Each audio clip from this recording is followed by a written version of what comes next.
Agradezco a la congregación de las Hermanas Siervas de Jesús Sacramentado que me invitaron para participar en el presente curso de actualización sobre bioética, esperando que al profundizar sobre los principios básicos de esta ciencia podamos tener los argumentos para defender la vida desde el principio hasta el fin de esta. Envío un saludo desde aquí a las hermanas siervas de Jesús Sacramentado y personal de los colegios de la provincia del Sagrado Corazón de Jesús, quienes participan en el presente curso. Vamos a iniciar con los principios morales.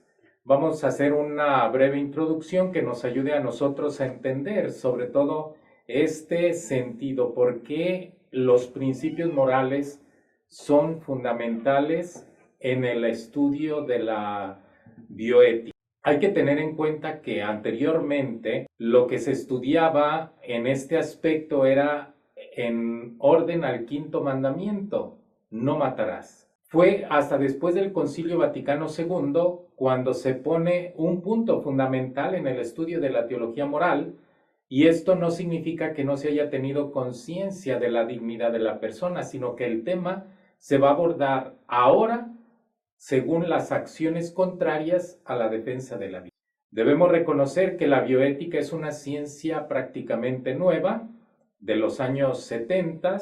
El oncólogo Van Rensselaer-Potter hace pensar que el hombre tiene que relacionarse de una nueva forma con el mundo, porque si sigue con su ritmo de vida, es como una célula cancerígena que poco a poco va a ir destruyendo el mundo.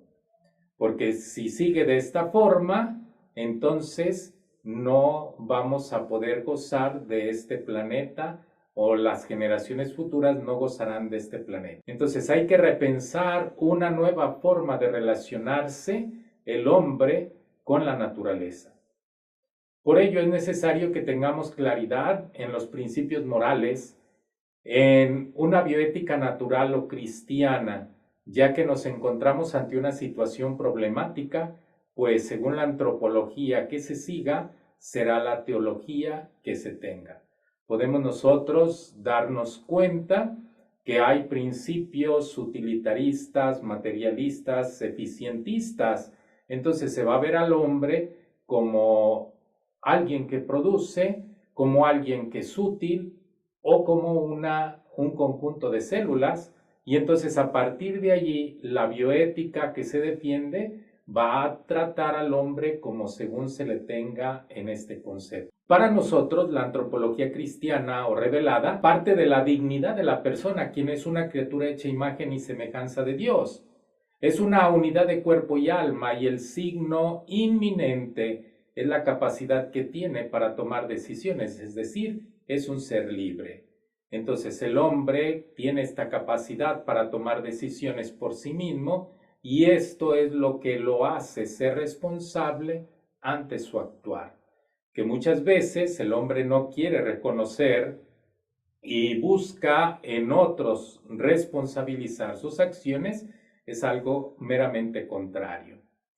Vamos a tener en cuenta las características de los seres espirituales, porque somos una unidad de cuerpo y alma, y para distinguir los demás seres, porque muchas veces se quiere equiparar al ser humano con los animales o con otros seres vivos, con las plantas. No, el ser humano es la única criatura a la cual Dios ha amado en sí mismo.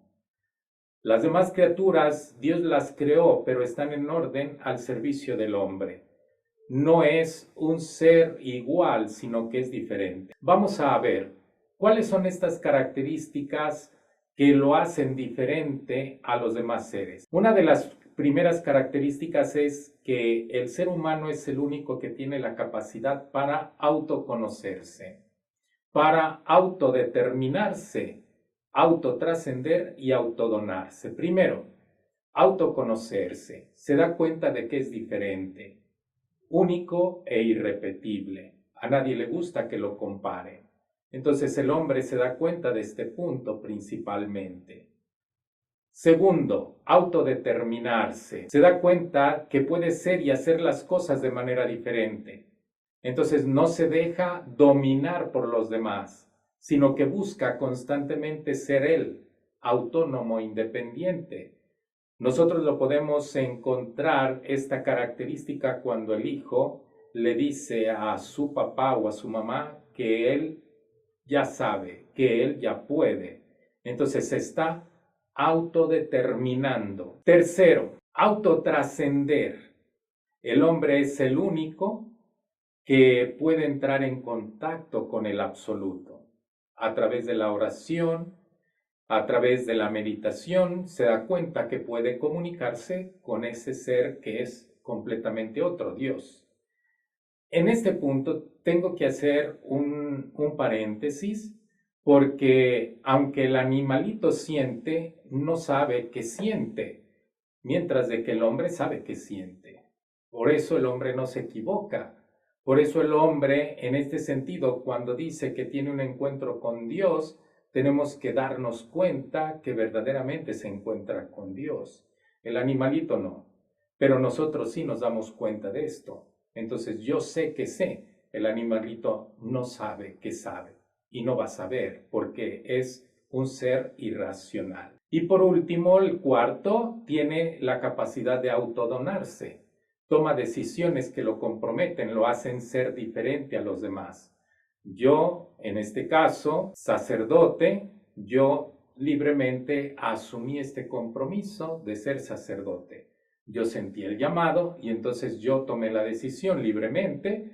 Nadie me obligó. Si algunos de los que me escuchan, en el caso de las hermanas siervas de Jesús sacramentado, entonces ellas también, cada una de ellas, sintió el llamado y libremente hacen la opción al ingresar precisamente a la congregación de hermanas siervas de Jesús sacramentado. Los que están casados libremente han asumido ese compromiso de casarse. Entonces aquí es donde nosotros tenemos que darnos cuenta de que el hombre asume un estado de vida no porque ya no tenía otra salida, sino que lo asume libremente y voluntariamente. Con este preámbulo vamos a iniciar con los diferentes principios morales que nos ayudarán en nuestra reflexión. El primer principio moral es: hay que hacer el bien y evitar el mal. La ley natural, que es aquella en la que los creyentes y no creyentes estamos de acuerdo, y consiste en hacer el bien y evitar el mal. Esta ley, el hombre la descubre porque es un ser racional, y basta con hacer un justo raciocinio para darnos cuenta de su existencia. El Papa Juan Pablo II, dirigiéndose a la Congregación para la Doctrina de la Fe, habla sobre este punto en los apuntes que yo les voy a compartir. Allí podrán verlo. La ley natural, accesible de por sí a toda criatura racional, indica las normas primeras y esenciales que regulan la vida moral. Basándose en esta ley se puede construir una plataforma de valores compartidos sobre los que se puede desarrollar un diálogo constructivo con todos los hombres y mujeres de buena voluntad. Entonces, aquí nosotros tenemos que darnos cuenta de que hacer el bien y evitar el mal es algo que todos queremos. A nadie le gusta que le hagan el daño. Entonces, en este sentido, yo tengo que darme cuenta de que no hay una ley escrita por fuera, no es una ley positiva, sino que es una ley interior que me invita a mí a actuar siempre haciendo el bien. Todos los seres racionales nos dicta la conciencia hacer el bien y evitar el mal. En consecuencia, el hombre tendrá que esforzarse a la vez y dejarse ayudar en su formación para llegar al conocimiento de la verdad, pues la verdad es una y no puede denotarse al beneplácito de una parcial mayoría o minoría. En este caso no se trata de que yo tengo una verdad y tú tienes otra verdad. No, es una verdad. Y aquí todos tenemos que buscar precisamente ese conocimiento veraz, porque como dice Jesús en el Evangelio de San Juan, la verdad los hará libres. Cuando yo miento, cuando yo digo una mentira o voy a decir algo falso, tengo que elaborar un pensamiento, un raciocinio para convencerme a mí de que lo que yo voy a decir es verdad, aunque sea una mentira, para poder convencer a los demás. Si yo no me convenzo, no voy a convencer a los demás. Por eso, una mentira, algo que es falso, no se puede sustentar. Y cuando me van a descubrir, inmediatamente tengo que inventar otra mentira para poder yo librarme de eso que he realizado. Segundo punto, la integridad de las fuentes de la moralidad. Aquí nosotros tenemos que recurrir al Catecismo de la Iglesia Católica, que nos dice que las fuentes de la moralidad son tres: el objeto, el fin y las circunstancias. Para que un acto sea bueno, tiene que ser bueno los tres puntos: el objeto, el fin y las circunstancias.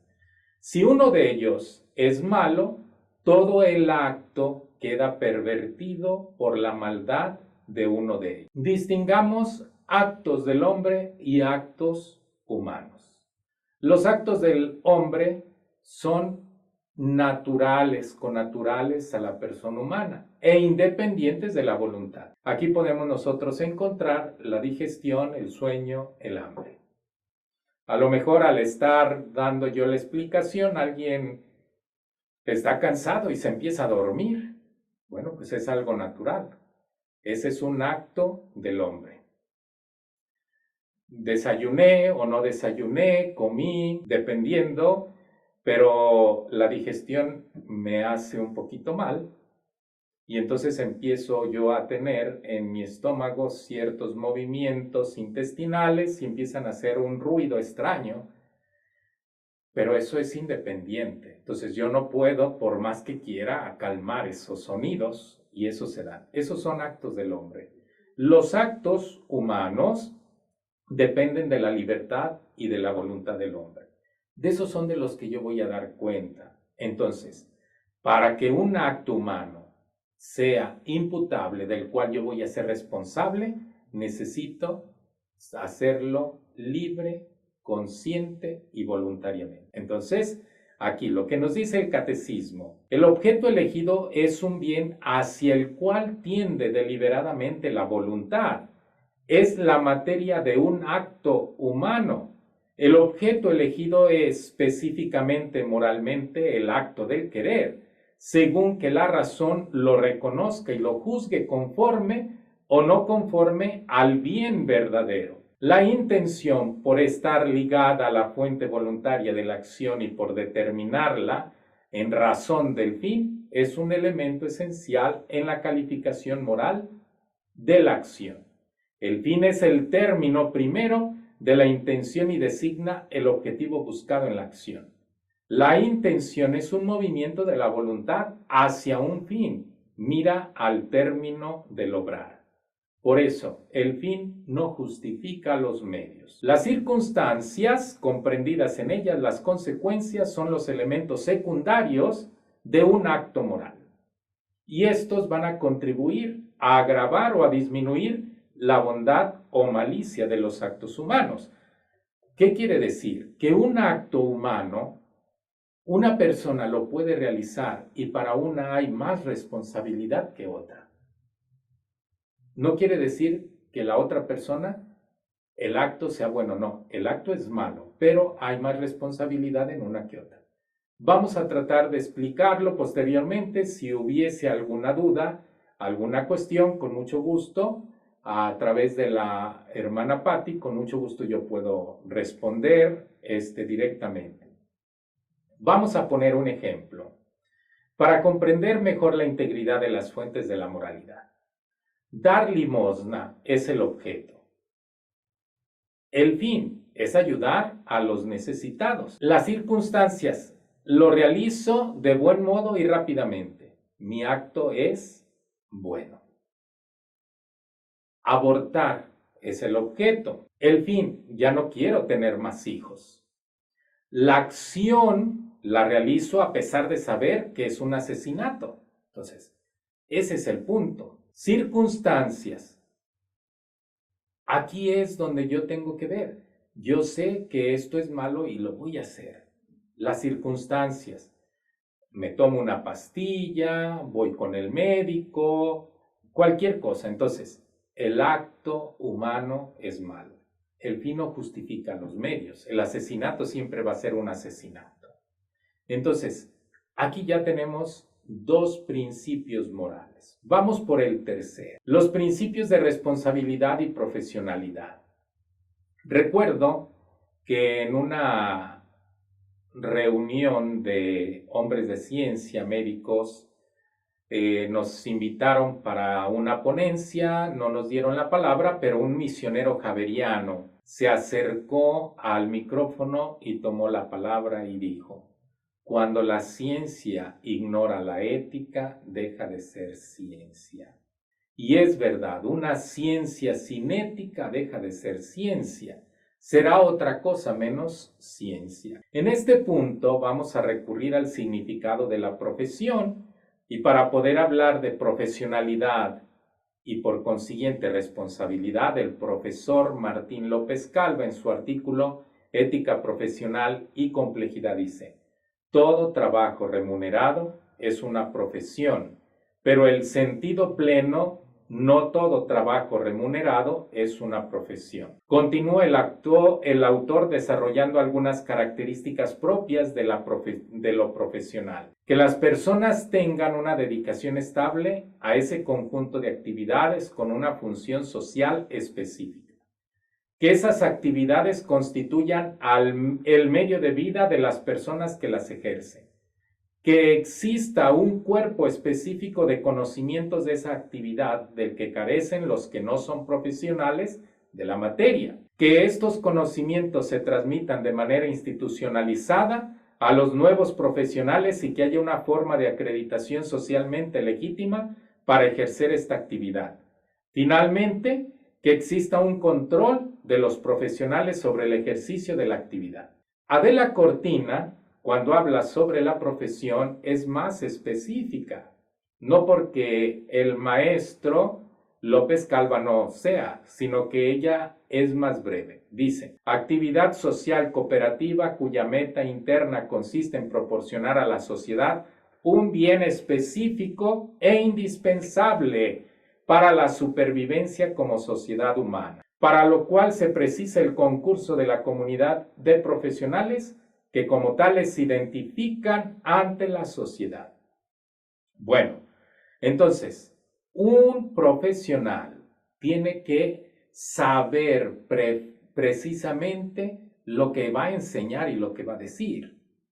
Si no, entonces se está engañando.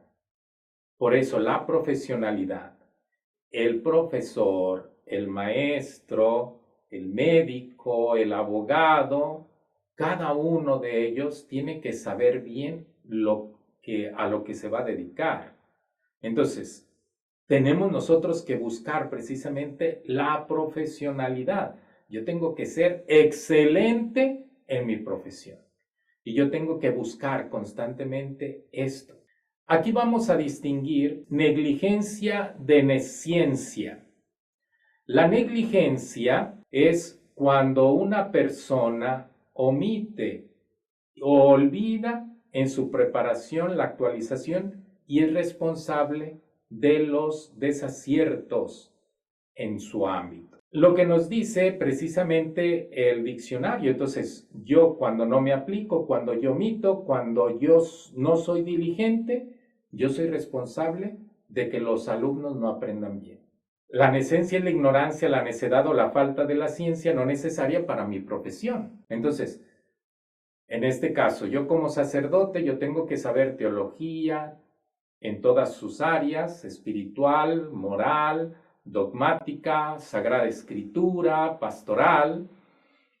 Pero, pues, los profesores, pues, no tienen que saber todo esto. Si lo saben, qué bueno, de alguna otra manera. Entonces, aquí es donde nosotros tenemos que ver. Pero al sacerdote es negligencia si no sabe y es responsable. Pero a ustedes que les pregunten algo de Sagrada Escritura y que no lo conozcan, digan: pues no lo sé, no hay ningún problema. Pero si lo sé, es excelente. En el ámbito moral, la responsabilidad va unida a la profesionalidad, porque la persona debe esforzarse por hacer el bien y bien su trabajo. Nunca, por ningún motivo, se permitirá actuar mal de manera deliberada. Aquí es donde nosotros tenemos que poner mucha atención. Este es un punto fundamental. Lo que yo hago lo tengo que hacer bien. Para eso yo me tengo que preparar. No voy a ir a la carrera, porque si mis alumnos no aprenden, mis alumnos no saben, yo soy responsable de que mis alumnos salgan mal. Entonces allí está el punto, la negligencia. Yo soy responsable, profesional responsable. Yo tengo que buscar constantemente realizar. Estoy poniendo el ejemplo en la enseñanza, pero si aquí lo vamos a transportar con el médico por el hecho de la bioética, vamos a poner un ejemplo, o sea, el médico que desconoce anatomía y por el desconocimiento de la anatomía hace un mal diagnóstico, él es responsable de su mal actuar como médico. Pero un arquitecto que le pregunten qué tenemos del lado izquierdo, qué tenemos del lado derecho, pues él va a decir, pues una bolsa o lo que traigo yo colgado según lo que yo traiga. No, en el interior, pues no sé qué es lo que tengas ahí, pero el médico sí tiene que saber qué hay en cada una de las partes internas del cuerpo. Lo que necesitas saber, eso es lo que yo tengo que ponerme para saber que soy responsable y que soy un excelente formador. El cuarto principio que vamos a estudiar ahora es el principio de cooperación al mal. Vamos a volver a recurrir al Catecismo de la Iglesia Católica, que nos habla precisamente de esto. Pero antes, quiero que recordemos este texto del Evangelio de Lucas, que dice precisamente, no es posible evitar que existan ocasiones de pecado, pero hay de aquel que las provoca. Por lo tanto, nuestra reflexión parte de esta enseñanza. Nunca se nos permitirá provocar, animar o gozarnos cuando alguien hace el mal. Eso es lo que dice el Catecismo de la Iglesia Católica. El pecado es un acto personal, pero nosotros tenemos una responsabilidad en los pecados cometidos por otros cuando cooperamos con ellos. Cuando participo directa y voluntariamente en el mal que hizo el otro, cuando ordeno, cuando aconsejo, cuando alabo, cuando apruebo el mal que hace el otro, cuando no nos rebelamos o no impedimos cuando se tiene la obligación de hacer, o cuando protegemos a los que hacen el mal. Yo soy corresponsable y al mismo tiempo tengo la misma responsabilidad del mal que hizo el otro si yo no actúo en conciencia. Si el pecado convierte a los hombres en cómplices unos de otros, hace reinar entre ellos la concupiscencia, la violencia y la injusticia. ¿Qué quiere decir? Que la persona va a estar más propensa a hacer el mal. Los pecados provocan situaciones sociales e instituciones contrarias a la bondad divina. Las estructuras de pecado son expresiones y efecto de los pecados personales. Si hay mal en la sociedad, es porque nosotros no lo hemos impedido. Porque nosotros hemos guardado silencio, porque nosotros no hemos condenado sencillamente ese mal. Aquí yo voy a hacer un paréntesis sin ofender a nadie y sin hacer absolutamente ninguna alusión, pero tengo que hablar. Los derechos humanos son una convención, pero la dignidad de la persona es connatural al ser humano. Entonces, los derechos humanos se pusieron de acuerdo las naciones para que se reconozcan, pero es más la dignidad que los derechos humanos. Pero ahora los derechos humanos, ¿qué es lo que sucede? Vienen a suplantar la dignidad de la persona, haciéndola creer que estos principios o estos derechos son contrarios al ser personal. Y ahí es donde nosotros debemos de poner atención. Yo soy grande porque soy hijo de Dios. Tú eres grande porque eres hijo de Dios. Y ahí es donde nosotros tenemos que poner mucha atención en esto. porque Dios me llama a mí a esa perfección de la vida, entonces yo tengo que buscar que todos alcancemos esa perfección. Queda claro, pues, que la cooperación al mal consiste en apoyar a otro a que realice la acción que de antemano se sabe es mala. Y el catecismo nos establece que esta cooperación consiste en los elementos antes mencionados y que en muchas ocasiones no nos percatamos de que incitamos a otros a realizarlo, siendo responsables de situaciones de pecado a nivel social. La moral clásica establece algunos elementos que los vamos a mencionar y que nos van a ayudar a comprender este principio de cooperación al mal. Puede ser inmediata o directa, que consiste en ayudar a otro en la realización de una acción directamente mala. Próxima y remota. Se trata de la proximidad y concatenación por la cual el autor principal realiza el acto mal. Puede ser de orden y mandato. En el primero, de orden, existe un vínculo estrecho entre alguien que tiene autoridad y un subalterno. El segundo se deja en cierta libertad, el mandato, para que el ejecutor la realice, aunque el que manda espera que realice efectivamente la acción. De allí que muchas veces las personas dicen que quien obedece nunca se equivoca. Y entonces se le imputa la responsabilidad al que manda o al que ordena. Pero, como seres racionales, nosotros también tenemos que saber que yo, a excepción de un niño, pero yo como adulto me puedo negar a obedecer algo que está mal. Consejo: cuando se persuade moralmente a otro a realizar algo mal, se distinguen dos tipos de consejo, el doctrinal y el impulsivo. El doctrinal se trata de convencer a los destinatarios del mensaje que lo que se les informa es bueno. En base a la repetición constante de los mismos, los destinatarios llegan a aceptar que lo que se les dice es bueno.